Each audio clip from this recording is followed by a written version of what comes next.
Due morti in poche ore, mattinata tragica sulle strade di Padova, 7 del mattino. Trafficatissimo come sempre questo tratto di strada via Cavour a Vigonza che dalla tangenziale porta alla Noalese.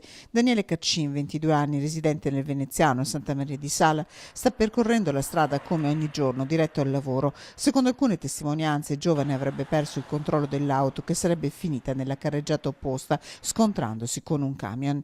Niente da fare per lui, difficili le operazioni di soccorso.